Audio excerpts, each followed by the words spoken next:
سلام دوستان عزیز، خیلی خوش اومدین به یک ویدیو دیگه از چنل سام گیمر. من امروز اومدم بهتون آموزش بدم که چجوری یه دونه استاپ موشن خوب و حرفه‌ای بزنم و خودم هم معرفی کنم که این اولین ویدیویی که ما داریم میسازیم. و قبل از این سراغ آموزش حتما این ویدیو رو لایک کنید، کانال ما رو سابسکرایب کنید و کانال آپارات ما رو هم دنبال کنید و ویدیو اونجا هم لایک کنید و زنگوله بغل سابسکرایب ویدیو هم بذارید. کامنت انگلیسی هم بذارید که سابتون نپره. کانال روبیکا هم دنبال کنید و بزن بریم سراغ ویدیو.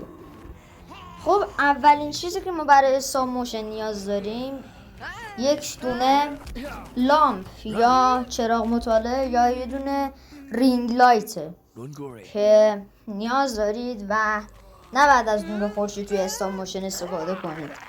مثلا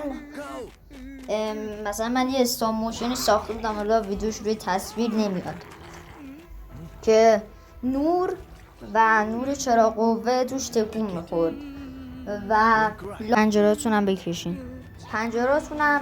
بکشید اگه روزه، ولی خب بهتر شب این کارو بکنید. و رینگ لایت یا چراغ مطالعه‌تون رو بذارید روی صفحتون و چراغاشون رو روشن کنید.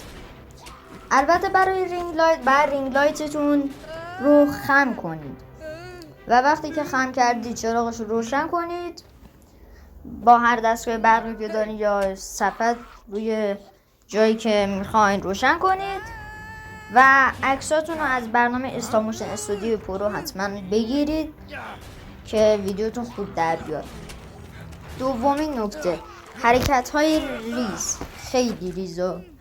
مثلا همین استاپ موشنی که روی تصویر داره میاد، یکی از استاپ موشنایی که من تصمیم گرفتم بسازم، البته بالا بردن دسته، که میبینید چقدر روون دست ایشون میره بالا، که دست شخصیت پنگوئن میره بالا. و حرکت های ریز، من خیلی حرکت های ریز انجام دادم، اما حرکت های بزرگ کارتون رو خراب میکنه.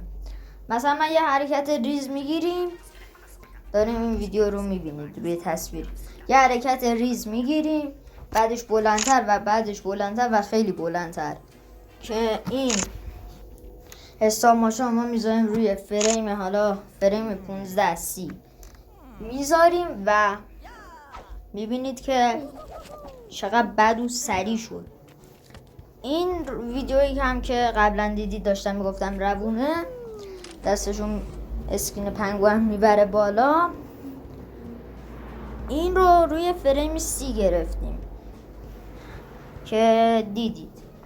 دومین چیزی که برای ساخت استاپ موشن نیاز دارید یه دونه پایه دوربینه، که میتونه پایه موبایل باشه یا میتونه مثلا کلی چیز دیگه باشه، که مثلا میتونیم بگیریم مثلا دوتا رینگ لایت داری، یکیشو مثلا استفاده کنیم برای نور پردازی، یا دوتا رینگ لایت دارید که مثلا دوتاشو بزنیم برای نور پردازی و یکی که رامپش روشنه رو دوربین رو بهش وصل کنید و عکس بگیرید، که این هم روش خوبیه که میتونید ازش استفاده کنید، که با هر چیزی هم میشه استاپ موشن ساخت، که بعد سعی کنید صحنه‌تون با اون چیزی که میسازیم مچ باشه.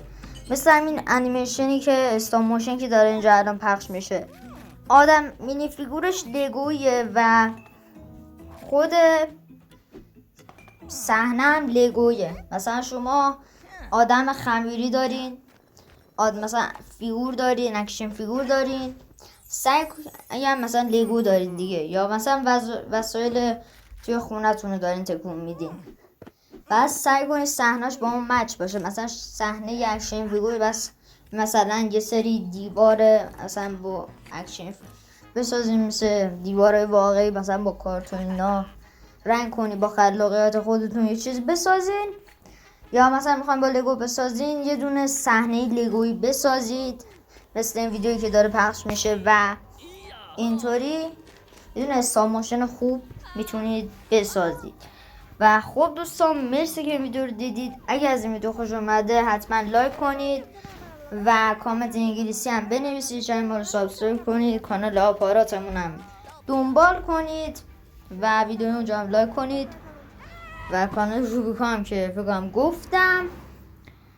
و پارت دوم بودم، اگه خواستین حتما با کامنت انگلیسی بنویسید 2 که بفهمم بعد پارت 2 رو این ویدیو رو هم براتون میسازم. و تا ویدیو بعدی، گود بای.